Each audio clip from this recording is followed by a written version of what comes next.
വന്ദനം. ചിലപ്പതികാരം എന്ന മഹാകാവ്യത്തിലെ ഹൃദയസ്പർശിയായ കഥ കണ്ണകി. നൂറ്റാണ്ടുകൾക്ക് മുമ്പ് നടന്ന കഥ. ചോളനാട്ടിലെ കാവേരി പൂമ്പട്ടണം, മഹാപ്രഭുക്കളുടെ മഹാനഗരം. ആ പട്ടണത്തിലെ കച്ചവട പ്രമുഖനാണ് കോവലൻ എന്ന യുവാവ്. അയാൾ മഹാധനികൻ മാത്രമല്ല, ദേവരൂപനാണവൻ, കാമകോമലൻ, തേരിറങ്ങി വന്നൊരിന്ദ്ര തുല്യനാണവൻ. ഏവരും പുകഴ്ന്നു പാടുമാവനീശ്വരൻ,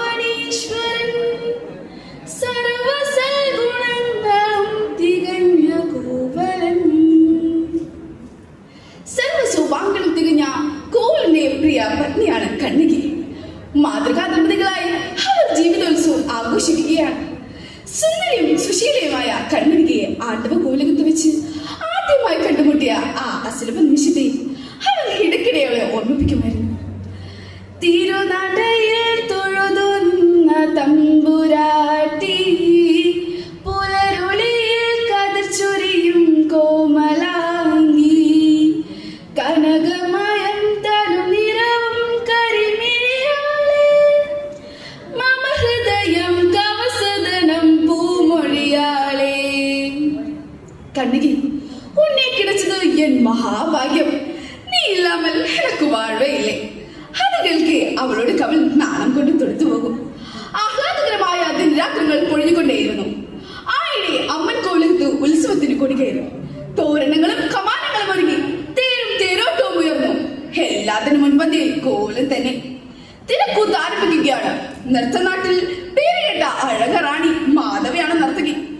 ദീപകാലം തെളിഞ്ഞു, നൃത്തവേദി ഉണർന്നു.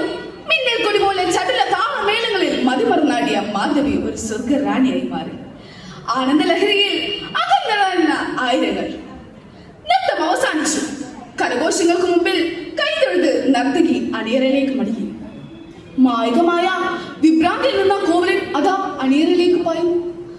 അവിടെ സ്വപ്നം വിടരുന്ന കടമിഴികളോടെ പൂപ്പുഞ്ചിരിമായി നിൽക്കുന്നു മാധവി.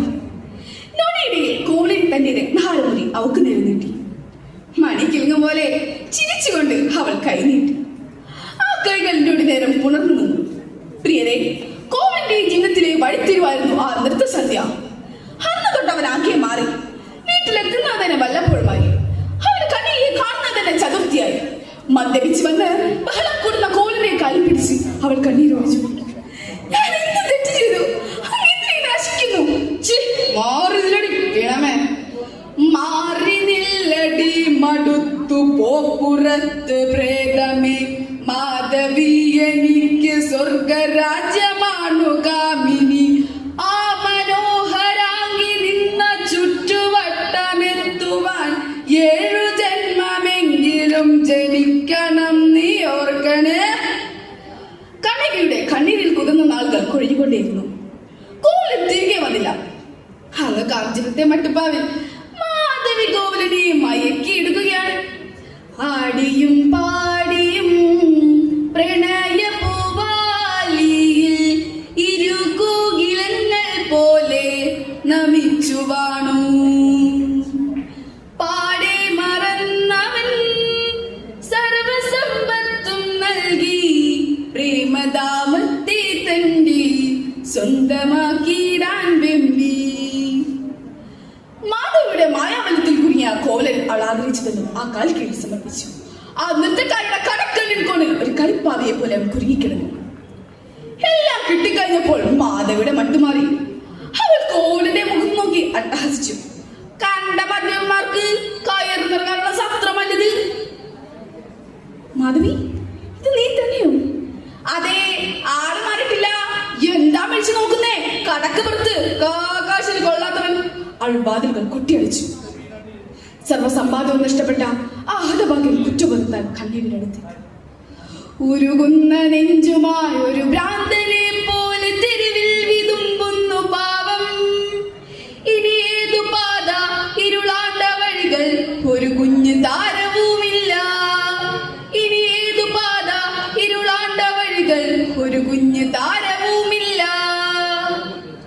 കണ്ണകി ജനൽ പഴുതിലിട്ട് നോക്കുമ്പോൾ കടലുടെ കോവലൻ അവൾ വാതിൽ തുറന്ന് ഓടിച്ചെന്ന് ആ കാൽ വന്ദിച്ചു.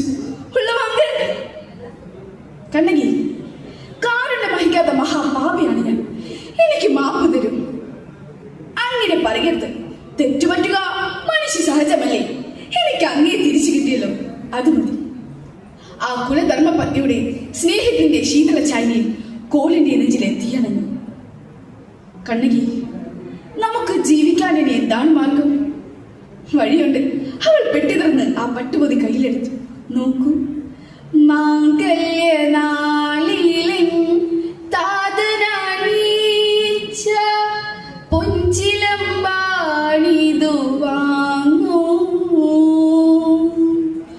പാരില മൂല്യമാം രത്നജ്വാലങ്ങൾ തൻ മഞ്ജിര ശിഞ്ചിതം കേൾക്കു നിങ്ങൾ. മഞ്ജിര ശിഞ്ചിതം കേൾക്കു നിങ്ങൾ.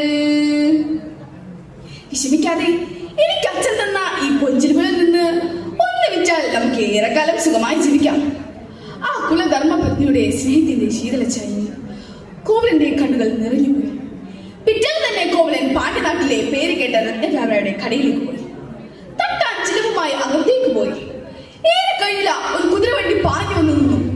കടയുടെ മുന്നിൽ നിന്ന് ചാടിയ രാജാക്കന്മാർ കോവലിനെ വണ്ടിയിലേക്ക് വലിച്ചടിച്ചു. തമ്പുരാന്റെ ചിലവ് കേട്ടാ, പെരുങ്കള്ള കയറണ വണ്ടിയിലേക്ക്. അന്ന് തട്ടാൻ കൂട്ടവയറ് കുലുക്കി ചിരിച്ചോണ്ട് പറഞ്ഞു, തമ്പുരാന്റെ ചിലവ് പോലെ തന്നെ തന്റെ കയ്യിൽ തന്നെ വന്നു പറ്റത് മഹാഭാഗ്യം. വാർത്ത കാട്ടുതീയായി. തമ്പുരാന്റെ ചിലവ് കേട്ടാ പെരുങ്കള്ളനെ കാണാൻ ജനം കൊട്ടാരത്തിലേക്ക് ഓടി. ചിലമ്പ് ഉയർത്തി കാട്ടി പാണ്ഡവനെ ആജ്ഞാപിച്ചു, തലവെട്ടിയെറിവിലെ കള്ളനെ ഇനിമേലിതുണ്ടാവല. ഇത് പാഠം ഈ പാണ്ഡ്യ മന്നന്റെ ശാസന. കരുതി മറുവീടണം മധുരയ്ക്കു മാതൃക. ഒരക്ഷരം മിണ്ടാനോ ഒന്നുറക്കെ കരയാനൊക്കെ മുമ്പ് കോളിന്റെ തല തെറിച്ചു വീണു. ചുടുരക്തം ചീറ്റി ഒഴുകി. അഴിഞ്ഞുളിഞ്ഞ മുടിയോടെ തീ പാർന്ന കണ്ണുകളുമായി കണ്ണകി കൊട്ടാരത്തിലേക്ക് ഓടി. പ്രീതമന്റെ ചുടുരക്തം കൊണ്ട് തൊടുകുടി ചേർത്തി സിംഹാസനത്തിരിക്കുന്ന മഞ്ഞെ തുറച്ചു നോക്കിക്കൊണ്ടലറി, അധികാരമത്തനായലറുന്ന മന്നവ അവരാതെയോ എൻ കാന്തൻ. തലവെട്ടി നീ ചെയ്തൊരപരാധമോ സാക്ഷി അറിയാത്ത പൊരുളറിഞ്ഞോളൂ, അറിയാത്ത പൊരുളറിഞ്ഞോളൂ. എന്ത് ധിക്കാരം പുലമ്പുന്നോ? നമ്മുടെ പ്രീതമയുടെ ചിലമ്പ് കണ്ട നിന്റെ ഭർത്താവ് അപരാധിയല്ലെന്നോ? ഹേമന്യവാ, നേരറിയാത്ത നിങ്ങൾക്ക് നേരെ ഞാൻ കണ്ടെത്തരാം. നോക്കൂ, നിങ്ങൾ പിടിച്ചു വാങ്ങിയ ചിലമ്പിന്റെ ജോഡിയാണിത്. പറയൂ, തമ്പുരാട്ടി ചിലമ്പിനകത്ത് മുത്തോ രത്നമോ? മുത്ത്, നാഴി മുത്ത് നിറച്ചതാണത്. എങ്കിൽ കണ്ടോളൂ, ഇതിനകത്ത് രത്നമാണ്, അമൂല്യമായ രത്നം.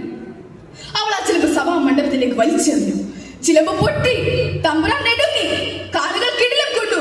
പ്രതികാര ദുർഗയായ കണ്ണിക്ക് തന്നെ വലതുമുല പറിച്ചെറിഞ്ഞുകൊണ്ടലറി, ഹേ ധർമ്മം പിടിച്ച മന്നവാ, നീയും നിന്റെ സർവവും വെന്ത് ചാമ്പലാവട്ടെ. കണ്ണിക്ക് തളർന്നു. പെട്ടെന്ന് കൊടുങ്കാറ്റ് നടന്നു. കാറ്റിലൊരു മക്കൾ ജ്വാലകൾ പടർന്നു. പാണ്ഡ്യമന്ദിരം കൊട്ടാരവും വെന്ത് ചാമ്പലായി. ധർമ്മം പിഴച്ച ഭരണാധികാരികൾക്ക് ധർമ്മം തന്നെ അന്ധകരാകും. ഒന്നുകൂടി പെണ്ണിന്റെ കണ്ണീരഗ്നിയിൽ കത്തിച്ചാമ്പലാവട്ടെ. ഇത് ഭരണകൂടം. നന്ദി, നമസ്കാരം.